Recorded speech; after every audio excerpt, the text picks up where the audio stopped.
নমস্কার, চাঁদের পূজা রান্নাঘরে সকলকে স্বাগত জানাই। আবারও নিয়ে চলে এসেছি এক দুর্দান্ত রেসিপি নিয়ে। এটা লাঞ্চ হোক কিংবা ডিনার, দুবেলার জন্যই একদম পারফেক্ট একটা রেসিপি। বাই দ্য ওয়ে, আমি চাঁদ আর আপনি দেখছেন চাঁদের পূজা রান্নাঘর। আজকের রেসিপি হচ্ছে নিরামিষ আলু পটলের রসা। ঘরোয়া মশলার ব্যবহার আর কিছু টিপস ফলো করলেই রান্না হবে একদম দুর্দান্ত। তো দেরি না করে দেখে নিই এই নিরামিষ আলু পটলের রসার রেসিপিটা। আর ভিডিওটি পুরোটাই দেখার অনুরোধ রইল। প্রথমেই নিয়ে নিলাম স্টিলের কড়াইতে কিছুটা সরষের তেল।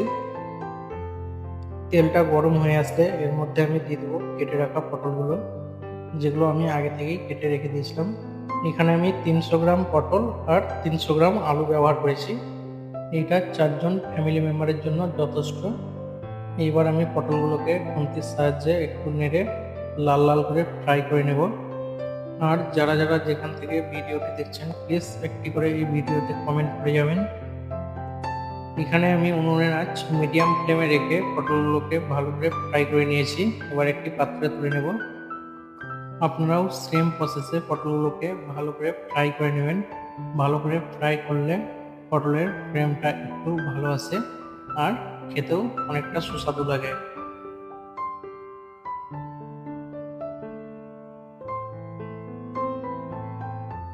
সেম প্রসেসে আলুগুলোকেও আমি এরকম লাল লাল করে ফ্রাই করে নেব।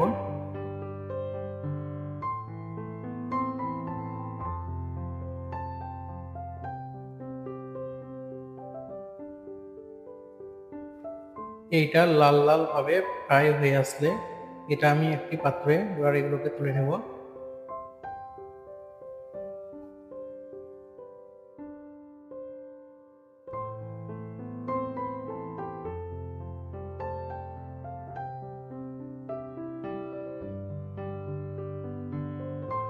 এবার রান্নার জন্য দিয়ে দেবো সামান্য পরিমাণে কিছু সরষের তেল। এখানে আমি অল্পই সরষের তেল ব্যবহার করব। দিয়ে দিলাম একটা শুকনো লঙ্কা, একটি তেজপাতা আর 1 টিস্পুন পাঁচফোড়ন। এখানে অতি অবশ্যই উনুনের আঁচ আপনারা মিডিয়াম ফ্লেম থেকে একটু লোতে রাখবেন। দিয়ে এটাকে একটু ভালো করে নেড়ে আমি এর মধ্যে দিয়ে দেবো 1 টিস্পুন হলুদ গুঁড়ো, 1 টিস্পুন লঙ্কার গুঁড়ো, 1 টিস্পুন জিরা গুঁড়ো আর 1 টিস্পুন ধনে গুঁড়ো। আর দিয়ে দেবো 2 টিস্পুন আদা বাটা, যেটা আমি সিলে আগে থেকেই রেডি করে রেখেছিলাম। দিয়ে এবার এটাকে খুন্তির সাহায্যে ভালো করে মিশিয়ে নেব। আর এখানে মিডিয়াম ফ্লেমে রেখে ভালো করে এটাকে কষিয়ে নেব।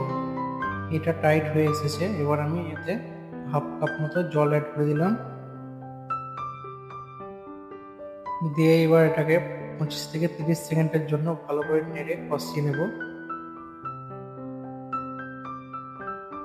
মশলাটা কষানো হয়ে গেলে আমি এর মধ্যে গ্রেভির জন্য দিয়ে দেবো একটি বড় সাইজের টমেটো, যেটা আমি আগে থেকেই বেটে রেখে দিয়েছিলাম। আর দিয়ে দেবো 10টা থেকে 20টা কাজুর পেস্ট, যেটা আমি আগে থেকেই করে রেখে দিয়েছিলাম। সব উপকরণগুলোকে একসাথে ভালো করে মিক্স করে নেব। দিয়ে এটাকে আবারও 2 থেকে 3 মিনিটের জন্য মিডিয়াম ফ্লেমে এটাকে ভালো করে কষিয়ে নেব। এটাকে ততক্ষণ ধরে কষিয়ে নিতে হবে যতক্ষণ এটা থেকে তেল ছেড়ে না দিচ্ছে।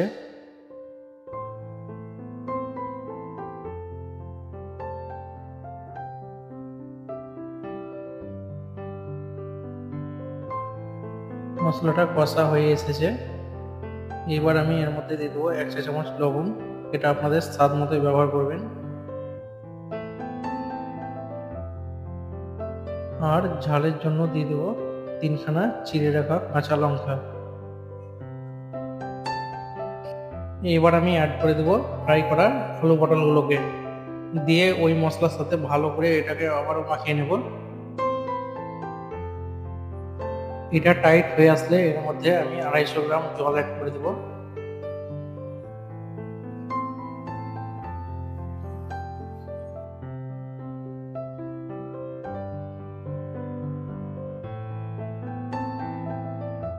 গ্যাসের ফ্লেমটাকে বাড়িয়ে আবারও এটাকে 10 থেকে 15 মিনিটের জন্য কুক করে নেব।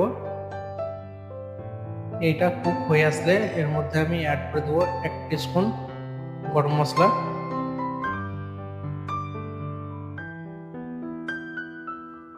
আর দিয়ে দেবো 1 চা চামচ গাওয়া ঘি। দিয়ে এটাকে কিছুক্ষণ কুক করলেই আমাদের রেসিপি একদম সম্পূর্ণভাবে রেডি। এই নিরামিষ আলু পটলের রসা খিচুড়ি, পোলাও, ফ্রাইড রাইস, এমনকি লুচি, পুরি, পরোটার সঙ্গে পরিবেশনের জন্য একদম পারফেক্ট একটা রেসিপি। আশা করি নিশ্চয়ই ভিডিওটি আপনাদের ভালো লেগেছে। আবারও খুব তাড়াতাড়ি দেখা হচ্ছে আবারও একটা নতুন রেসিপি নিয়ে। ততক্ষণ ভালো থাকবেন, সুস্থ থাকবেন, আর চ্যানেলটিকে সাবস্ক্রাইব করে আমার পাশে থাকবেন। অনেক ধন্যবাদ।